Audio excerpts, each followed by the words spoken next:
जो one day exam है उसकी तैयारी हम कर रहे हैं, तो भैया क्या इस प्रैक्टिस सेट से हम जुड़ सकते हैं? भाई जुड़ के देखो, इस सब के लिए कहीं ऐसा नहीं होता कि दिल्ली पुलिस एक विशेष जीएस पूछेगी तो सीएचएसएल एक विशेष जीएस पूछेगा। ये इतने कंफ्यूजन क्लियर हुए।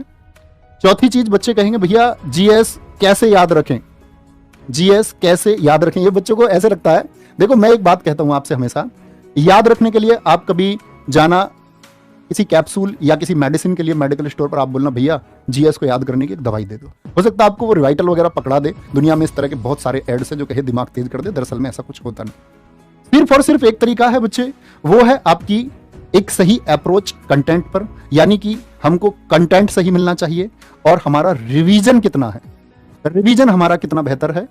जैसे मैं कहता हूं बच्चों से हमेशा, आप अपने उस दोस्त को बहुत दूर से पहचान सकते हैं जाते हुए भी, जो आपको रोज मिलता है। आप दूर से पहचान लोगे कि वो मेरा दोस्त है, लेकिन एक ऐसा आदमी जो आपको कई सालों से नहीं मिला, आपको उसको दूर से नहीं पहचान सकते क्योंकि आप उसको देखते नहीं है। हम उसको सबसे ज्यादा जल्दी से पहचान पाते हैं, हमारे दिमाग में सबसे ज्यादा इमेज उसकी बन पाती है जो हमारे सामने ज्यादा होता है। जैसे हम अपनी सिस्टर, भाई, मम्मी, पापा, किसी को भी पहचान सकते हैं दूर से भी। यही जीएस का फंडा है। मतलब देखोगे कितना, जितना ज्यादा रिवीजन करोगे। और बोलते हैं किसी चीज का आपने अगर 2 से 3 बार रिवीजन किया है तो वो चीज स्थायी हो जाती है, इस मेमोरी में हमेशा के लिए हो जाती है। मल्टीपल कहते हैं कि माइंड की मेमोरी मल्टीपल में काम करती है। 5वीं चीज आती है जो मैं बच्चों को हमेशा स्पेशल बताता हूं, स्कैन टेक्निक।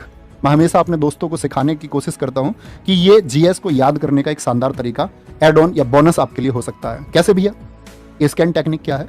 मैं बच्चों से ये कहता हूं कि मैं आपको बच्चे कुछ नोट्स प्रोवाइड करूंगा। मेरा काम है आपको कंटेंट देने का, मैंने आपको कंटेंट दे दिया एक बहुत अच्छा, और पेपर वहीं से आएगा, नो डाउट। कुछ चीजें अलग हो सकती हैं, 50 में से हो सकता है कोई 8, 7, 10 क्वेश्चन अलग हो सकते हैं, लेकिन क्या भैया आप ये श्योरिटी दे सकते हैं कि 50 में से 40 क्वेश्चन आप दिलवाएंगे हमको? हाँ, मैं श्योरिटी देता हूँ। आप मेरे हाथ से कलम छीन लेना अगर ये क्वेश्चन मैं तुमको ना दिला पाऊँ। दूसरी चीज, स्कैन टेक्निक क्या है? एक पेज पे नोट्स आपने बनाए, नोट्स आप लिख रहे हैं, और नोट्स लिखने के बाद में बहुत अच्छे से एक बार पढ़ें, रीड आउट करें, आंखें बंद करें और ये बोलने का प्रयास करें। जो भी आपने क्वेश्चन को पढ़ा, उसका कुछ डेटा हमने पढ़ा, आंखें बंद करें और उस डेटा को बोलने का प्रयास करें। जैसे मैं बोल दूं आपसे कि सितार बजाने वाले निखिल बनर्जी हैं, बंदे हसन हैं, रविशंकर हैं, तो ये क्या काम करेगा? ये चीज स्थायी हो जाएगी। आंख बंद करके अगर तुमने बोल दिया तो स्थायी है, भूल के दिखा देना और इसको इस्तेमाल करना। जो बोले, जो लिखें, उसको आंख बंद करके जिस दिन तुमने पूरा पेज बोल दिया ना, वो हमेशा के लिए लर्न हो गया। और मुझे बताना कि भैया हमने याद किया था और याद करने के बाद काम नहीं आया, ऐसा हो नहीं सकता। मेरी बातें समझ में आई?